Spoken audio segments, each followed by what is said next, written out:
open, and she had a metal rod, and she was banging this rod inside the engine as hard as she could. I mean, just hammering away.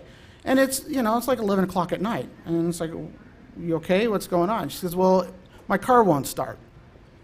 So I'm trying to figure out how beating the living crap out of the engine is going to start the car.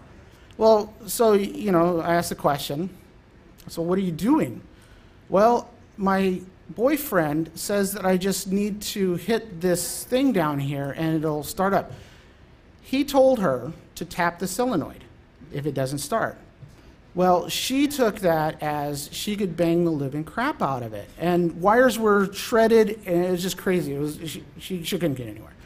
Well, I equate that to the same thing as these disks, is that people understand what it's supposed to do. Like Hydra is supposed to break passwords. But unfortunately, people don't know how to use those tools. They bang as hard as they can, and then they miss things. Perfect scenario is in Hydra. How many guys know that you can, like the default passwords, the banter. Does anybody know what those flags are off the top of their head? To look for empty passwords or password is the same as the login. How many people have actually done that? Not very many. People just assume that things are going to be tight. They're not familiar with it enough. Scapy is a huge problem, and a lot of times it comes back to documentation.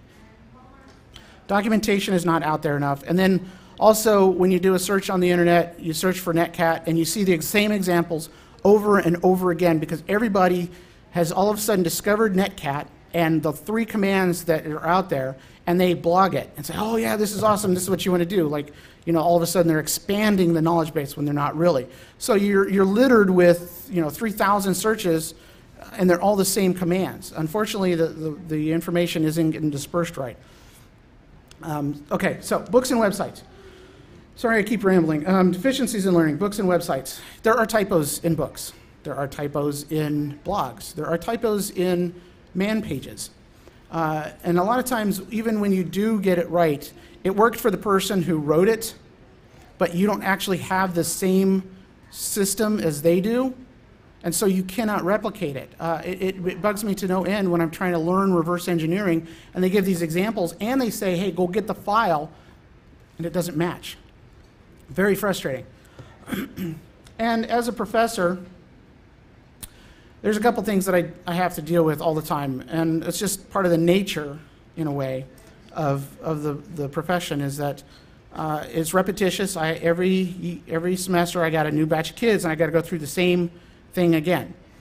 And it's also, I'm only one person, limited time. I work with a security club as well, and I was horrified when somebody mentioned, yeah, how, you know, it's like he mentioned, the president of the club mentioned that it would be great to have me around because when the new kids come in, I can teach them as well. I was like, okay, well, I was hoping to teach you guys so you could do that, but I realized that they graduate, so I will be doing this. Not fun, but, you know, it's a necessity. Well, maybe not. For those who were lucky enough to actually bring their laptops, I have what I'm about to talk about up on an access point right now. It's open. Live CD is the name of the access point. If you navigate to 192.168.1.123, you will see a system up, and you can browse to the, bring up a browser and navigate to that site, and you'll find out that there's a wiki up there. All right. So what I did after all those negatives, all those things that I was going to have to do, the repetition and all that other stuff, I decided, and also the fact that people aren't familiar with the tools that much, and also that nobody really has been trying to develop these live CDs, I decided that what needed to be done was I needed to provide a situation where not only do they actually learn how to do penetration tests, they also learn the tools. And so what I did is I also created a live CD that basically allows you to practice those tools. And the first one that I came out with is Netcat. I mentioned that I was an author.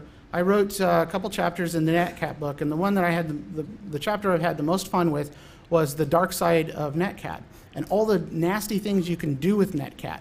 So I try to incorporate some of those things into this disk, so you guys can actually do those evil things in a pen test lab and not have to worry about repercussions.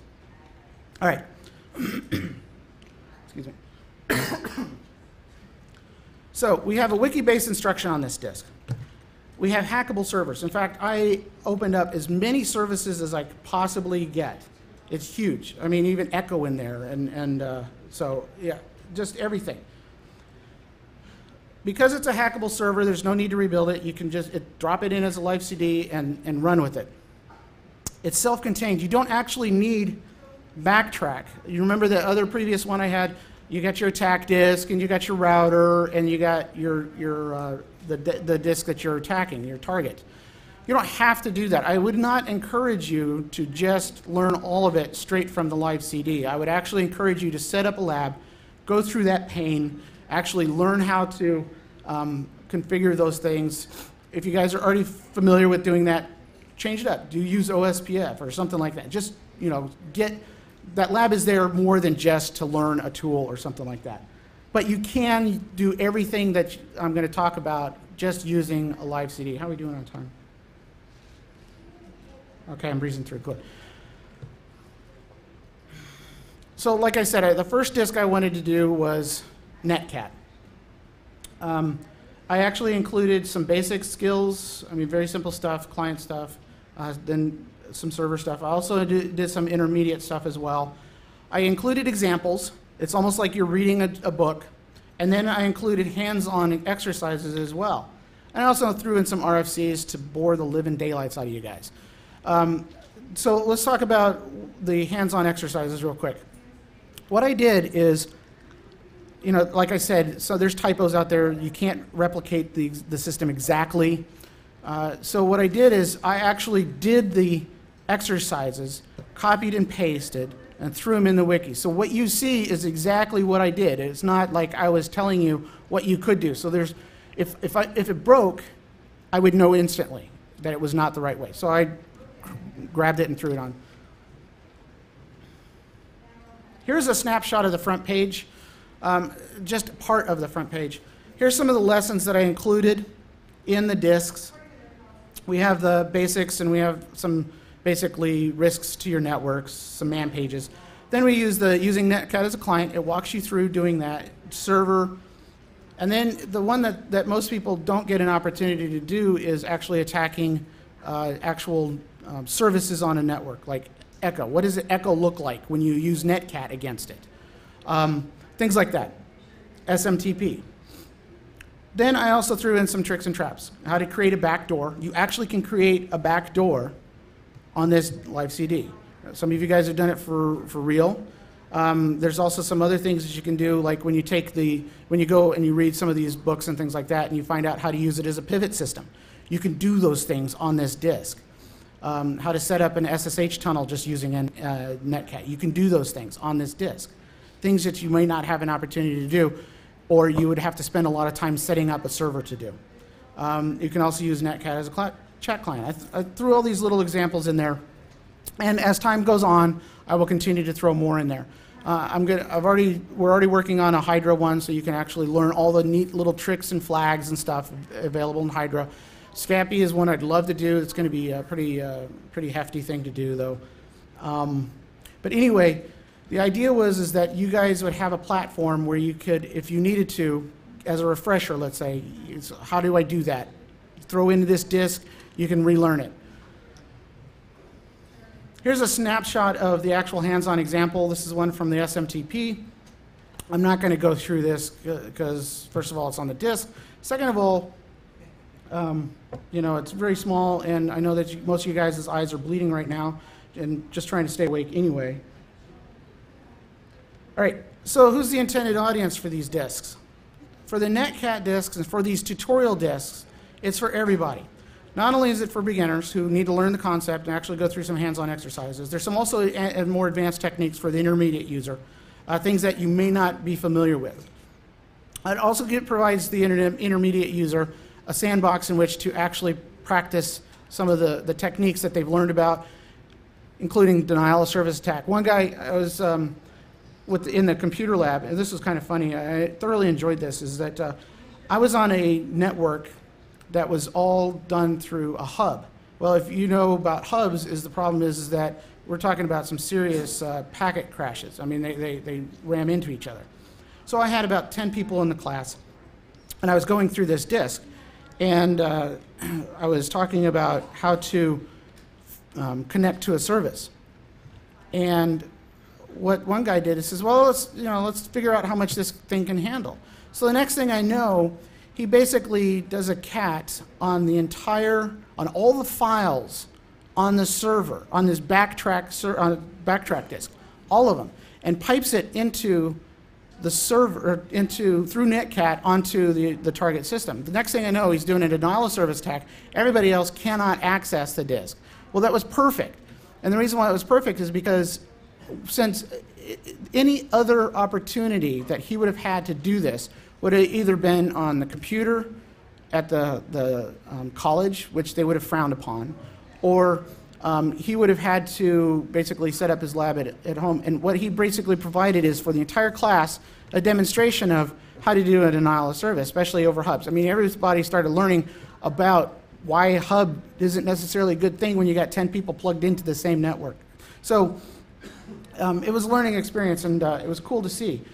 Like I said, it's a sandbox for you to try unusual protocols and also to try things that you shouldn't do under normal circumstances. Also, it provides an opportunity for people to, like I mentioned before, those that have skills that are way beyond me, to take those and develop them into a platform where people can actually learn. Now, unlike the disks, the PenTest Live CDs disks that I talked about, where you're not supposed to know anything, this disk, you can have complete access. I even tell you the root login and everything. It's root and Tor, very simple. The reason why is because maybe you want to see what's happening in the server side, things like that. All right, before I get into questions or anything else like that, one thing I wanted to ask right now is, some people have probably already plugged into it. Is anybody, okay, quick hands, who's actually logged onto the service? Okay, 2 people. Okay, you guys mounted the hard drive yet? You guys start probing? Okay, I'm disappointed. I figured that by now I was going to have to redo the entire system. That I will anyway. But I figured that hopefully you guys would have had an opportunity to hack my box. There's a new user? Your sample may not be the same. That's fine. Okay. Here's some emails. You can contact me. I am available anytime, anytime. I don't sleep much, so you guys send me an email at 2 o'clock in the morning. I'm just waking up, so I'm raring to go. Send me an email if you got any questions about anything that I've talked about here. You can actually get, right now, the only people that can get this disk, I didn't even give it to the computer security group at the college. I let them test it, and then I walked away with the disk. You guys are the only ones that can get it right now. If you go to d-ice.hackerdemia.com, you can download the ISO. I'm going to leave it only for you guys until late Monday, and then I'm going to open it up to everybody else. And then also that will take you to the ability to download the PenTest live CDs as well. And then let me know what you think about these things. I'm constantly looking for ways to improve it. This is going to help me a lot with those kids at the security club. It's also going to help a lot with people who are advanced users as well.